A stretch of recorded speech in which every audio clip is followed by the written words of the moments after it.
प्रिय विद्यार्थियों, अध्याय 5 कविता सहर्ष स्वीकारा है, इसे हम आगे बढ़ा रहे हैं। कवि गजानन माधव मुक्तिबोध। हम पहले जान चुके हैं कि तार सप्तक के कवि हैं, प्रयोगवाद से संबंधित हैं और ये कविता छंद मुक्त है तथा वियोग श्रृंगार रस से संबंधित है। अपनी प्रिया को संबोधित करते हुए वियोग की पीड़ा को, दुख को, कष्ट को यहाँ पर कवि बताने का प्रयास कर रहे हैं। सचमुच मुझे दंड दो कि भूलूं मैं। अपनी प्रिया को कह रहे हैं कि हे प्रिया, तुम सचमुच मुझे दंड दो, तुम सचमुच मुझे दंड दो और दंड ऐसा दो कि मैं तुम्हें भूल सकूं, मैं तुम्हें भूल जाऊं, क्योंकि तुम मेरे निकट हो नहीं, मेरे पास हो नहीं, सामीप्य सुख मुझे मिल नहीं रहा है।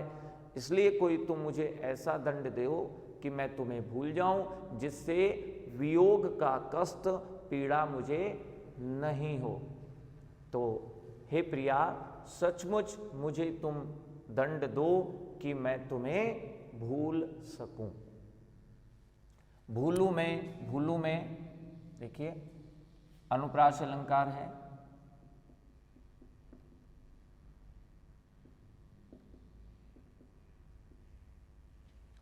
तुम्हें भूल जाने की, और कब भूल सकेंगे प्रिया को, ये भी वो बता रहे हैं कि दक्षिण ध्रुवी अंधकार, दक्षिणी ध्रुव पर जैसा अंधकार होता है।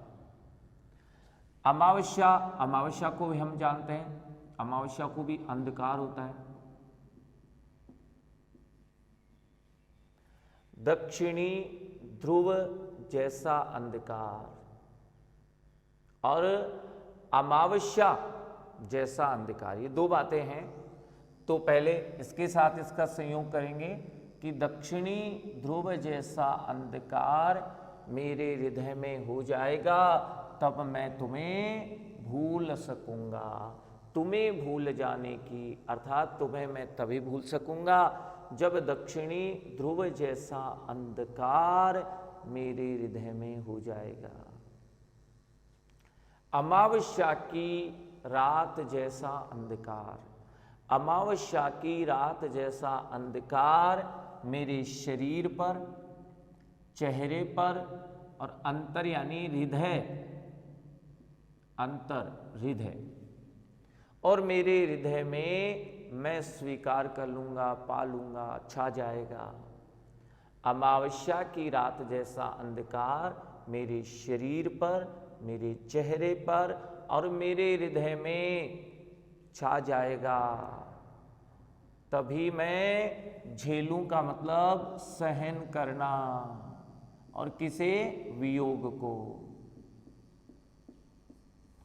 तभी मैं तुम्हारे वियोग को झेलूं यानी सहन कर सकूंगा। उसी में नहा लूं मैं, और नहा लूं का अर्थ है वर्ण करना, और तभी मैं उस वियोग का वर्ण कर सकूंगा। हे प्रिया, सचमुच तुम मुझे दंड दो कि मैं तुम्हें भूल सकूं। कवि यहां पर भूलने के लिए इसलिए कह रहा है जिससे कि वियोग का कष्ट या पीड़ा कवि को नहीं हो, इसलिए कह रहे हैं कि मुझे कोई ऐसा दंड दे दो कि मैं तुम्हें भूल सकूं। फिर बता रहे हैं कि दक्षिणी ध्रुव जैसा अंधकार मेरे हृदय में हो जाएगा, तभी मैं तुम्हें भूल सकूंगा। अमावस्या की रात जैसा अंधकार मेरे शरीर पर, चेहरे पर और मेरे हृदय में हो जाएगा, तभी मैं तुम्हारे वियोग को सहन कर सकूंगा, वियोग की पीड़ा को सहन कर सकूंगा, और तभी मैं उसका वर्ण कर सकूंगा। इसलिए कि तुमसे ही परिवेष्टित, आच्छादित रहने का रमणीय यह उजेला अब सहा नहीं जाता है। परिवेष्टित चारों ओर से, परिवेष्टित चारों ओर, आच्छादित छा जाना, घेर लेना,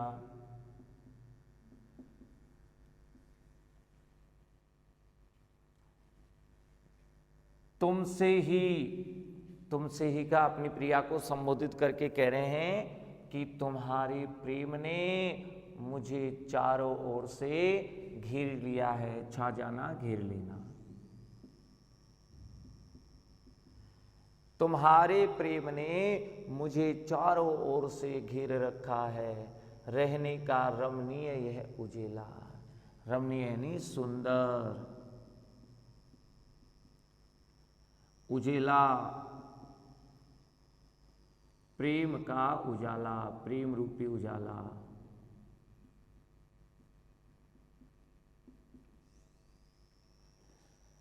तुम्हारे प्रेम ने मुझे चारों ओर से घेर रखा है और तुम्हारा प्रेम रूपी उजाला है, ये बहुत सुंदर भी है, लेकिन तुम्हारा वियोग अब सहा नहीं जाता है। हे प्रिया, तुम्हारे प्रेम ने मुझे चारों ओर से घेर रखा है। तुम्हारा प्रेम रूपी उजाला बहुत सुंदर भी है। अब तुम्हारा वियोग मुझसे सहा नहीं जाता है। इसी बात को 2 बार लिखा गया है कि तुम्हारा वियोग अब मुझसे सहा नहीं जाता है। ममता, प्रेम,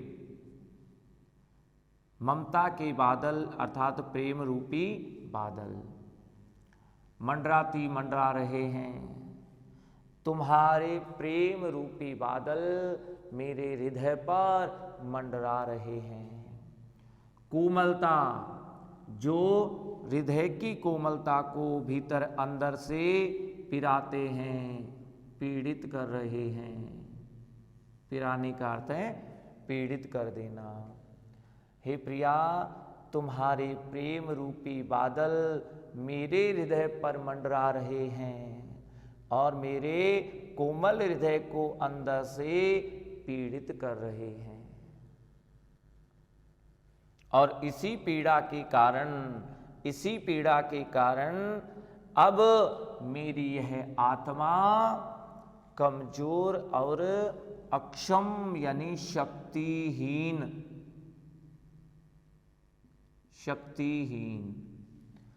और इसी पीड़ा के कारण मेरी आत्मा कमजोर और शक्तिहीन हो गई है।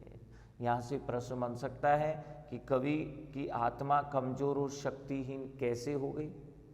तो हमारा उत्तर होगा कि कवि की प्रिया उनसे बहुत प्रेम करती है। प्रेम रूपी बादल कवि के हृदय पर मंडरा रहे हैं और ये प्रेम रूपी बादल है कोमल हृदय को अंदर से पीड़ित कर देते हैं, और इसी पीड़ा के कारण उनकी आत्मा कमजोर और शक्तिहीन हो गई है। छटपटाती, विचलित,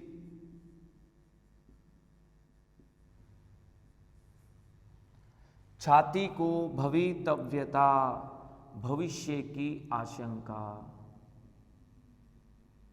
भवितव्यता, भविष्य की आशंका। आशंका बुरे के लिए होती है। मेरी विचलित छाती को, इस वियोग अवस्था में मेरी छाती, मेरा हृदय विचलित हो गया है। मेरी विचलित छाती को भविष्य की आशंका डराती है, अर्थात मैं अभी इतना पीड़ित हो गया हूं, अब तुम्हारा वियोग मेरे से अभी सहा नहीं जा रहा है, तो भविष्य में मेरी हालत कैसी हो जाएगी, ये आशंका मुझे डराने लगती है। मेरी विचलित छाती को भविष्य की आशंका डराती है, अर्थात अभी मुझसे तुम्हारा वियोग सहा नहीं जा रहा है और भविष्य में इस वियोग के कारण मेरी स्थिति, मेरी हालत कैसी हो जाएगी, ऐसी आशंका मुझे डराती है। बहलाती, बहलाने का मतलब मधुर मधुर बातें करना। सहलाती, अपने हाथों का कोमल स्पर्श या सहयोग।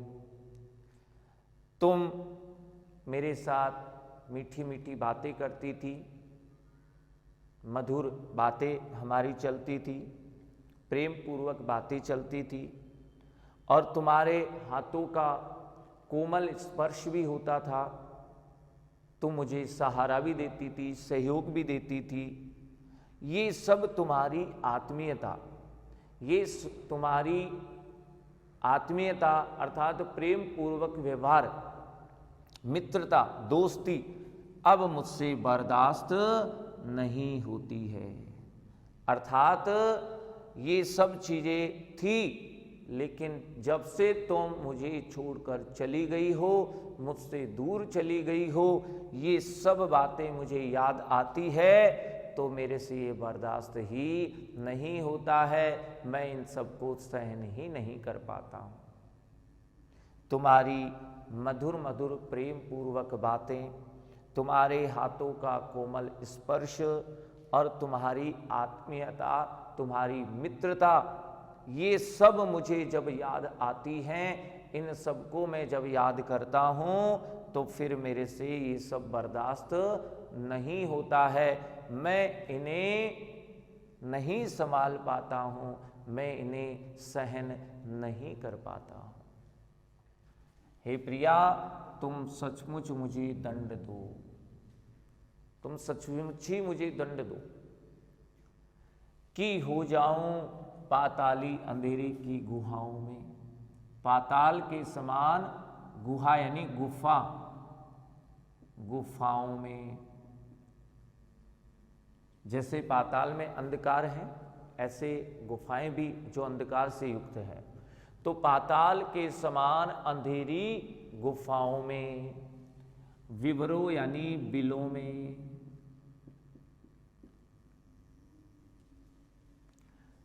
और धुएं के बादलों में बिल्कुल लापता हो जाऊं। हे प्रिया, तुम सचमुच मुझे दंड दो कि मैं पाताल के समान अंधेरी गुफाओं में, बिलों में और धुएं के बादलों में बिल्कुल लापता हो जाऊं। जब मैं अंधेरे में होऊंगा, धुएं के बादलों में रहूंगा, अंधेरे बिलों में रहूंगा, तो ना तुम मुझे दिखाई दोगी और ना मैं तुम्हें देख पाऊंगा, ना तुम मुझे देख पाओगी। इसलिए तुम ऐसा मुझे दंड दे दो कि मैं पाताल के समान अंधेरी गुफाओं में, बिलों में और बादलों में बिल्कुल ही लापता हो जाऊं। ना तुम मुझे देखो, ना मैं तुम्हें देखूं। लापता की वहां भी तो तुम्हारा ही सहारा है, लेकिन मैं लापता हो जाऊंगा तो भी मुझे वहां तुम्हारा ही सहारा मिलेगा। अर्थात मैं तुम्हें वहां भी याद करता रहूंगा, तुम मुझे वहां भी याद आ जाओगी। मैं वहां भी अपना समय तुम्हारी यादों के सहारे से ही व्यतीत कर पाऊंगा। तो लापता हो जाऊंगा तो मुझे वहां भी तुम्हारा ही सहारा मिलेगा। इसलिए कि जो कुछ भी मेरा है, जो मेरा जो होता सा लगता है, होता सा संभव है। यहाँ तीनों कालों की बात कही गई है कि जो कुछ भी मेरा है, जो कुछ भी होता सा लग रहा है, वर्तमान की बात है, और जो कुछ भी मेरा भविष्य में होना संभव है, वह सभी तुम्हारे ही कारण है। वह सभी तुम्हारे ही कारण है। अब तक मेरे पास जो कुछ भी है, जो होता सा लग रहा है, वर्तमान में जो चल रहा है, और जो भी मेरा भविष्य में होना संभव है, वह सब तुम्हारे ही कारण है। कार्यों का घेरा और कार्यों का वैभव दोनों एक ही बात है कि जो भी कार्यों का घेरा है, समूह है, जितने भी कार्य मैंने किए हैं या अब कर रहा हूं, जो भविष्य में करूंगा, वे सभी कार्यों का वैभव या कार्यों का समूह है, वह भी तुम्हारे ही कारण है।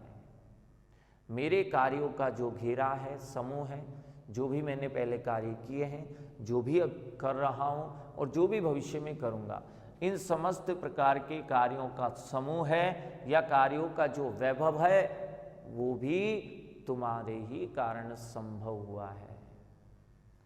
अब तक तो जिंदगी में जो कुछ भी था, मेरी जिंदगी में, मेरे जीवन में जो कुछ भी था और जो कुछ भी है, मुझे सहर्ष स्वीकार है, इसलिए कि जो कुछ भी मेरा है वह तुम्हें भी प्यारा है।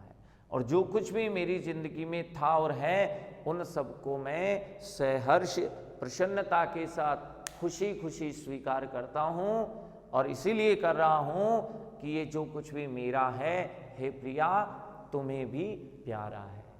हे प्रिया, तुम्हें ये सब प्रिय है, तुम्हें ये सब पसंद है, इसलिए मैं इन सबको सहर्ष स्वीकार कर लेता हूँ। Thank you.